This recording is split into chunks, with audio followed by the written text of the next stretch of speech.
All right, so those are some of the reactions that have come in from some of the top leaders who are in the fray there. The story of this election is not over, but it is very interesting in the manner in which it is developing. We've got with us Ms. Shikha Mukherjee, a senior journalist from Kolkata. Ms. Mukherjee, for the Bharatiya Janata Party, they do not have any leaders from the ground there. Suvendu Adhikari, their star campaigner in Bengal, is a former Mamata Banerjee man. He was someone who was a part of the TMC, a close aide and confidant of Mamata Banerjee, and it is he who's taking on Mamata in her own bastion. At this moment in Bhawanipur, where these two leaders are in the fray, Mamata Banerjee is said to be in the lead. But do you think this is a problem that the Bharatiya Janata Party had, where it did not have any homegrown leaders? But despite of that, taking castaways from the TMC, it seems to be upstaging Mamata Banerjee's organization there. What do you think is working for the Bharatiya Janata Party? I think what is working for the Bharatiya Janata Party is the anti-incumbency effect. In other words, the one vocal and obviously, as of now, it looks as though this was the majority section of the population has been, enough is enough. We've had it in Mamata for long enough. We just need a change. Now, there is no alternative to the BJP in terms of a change. They are the opposition. They have positioned themselves as the opposition, and they have been working hard to establish that they can be a ruling party.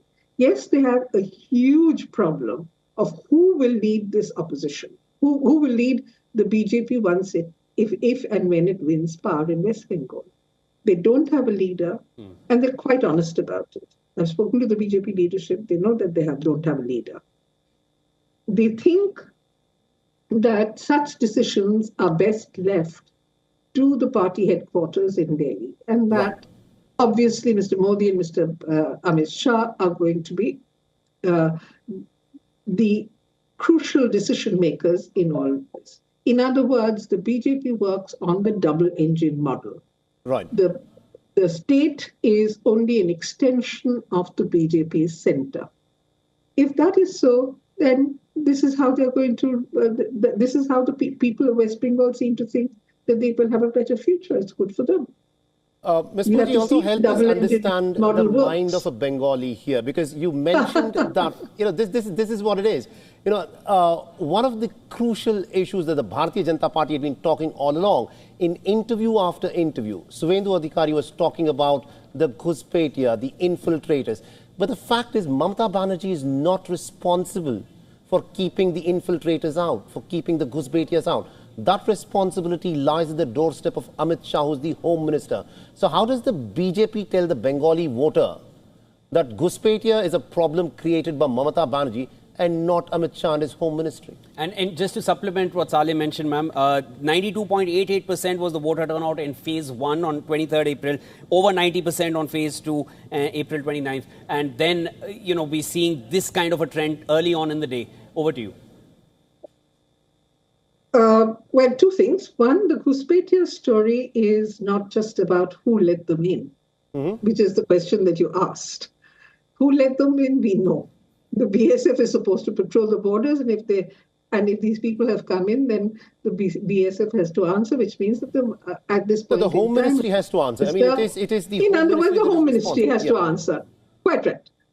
The other part of the story is that who gave these Ghuspetias legitimacy? Who made them eligible as voters? And the BJP's peculiar narrative that the Ghuspetias who came in were all Muslim infiltrators. They were illegal immigrants.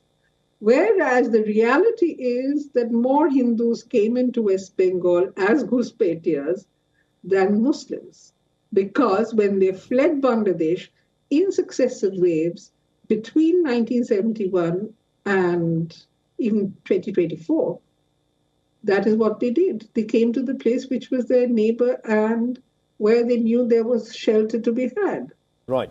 So you have the Hindu Ghuspetias, and then, let me tell you, you also have people who between 2024 and the recent elections in Bangladesh came into West Bengal, or rather they came into India through several routes, and they did not come with legitimate papers. They came in under the radar, under the fence, however they came in. Right. And the government of India knows very well about them because so many of them are from the Awami League.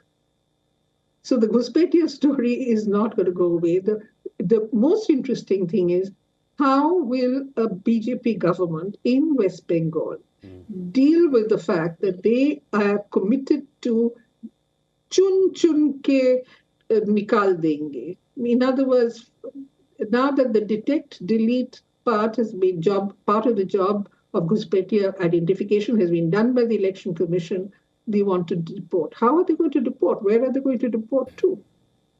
All of these are going to play out, and that's going to be flashpoints in West Bengal, I can assure you.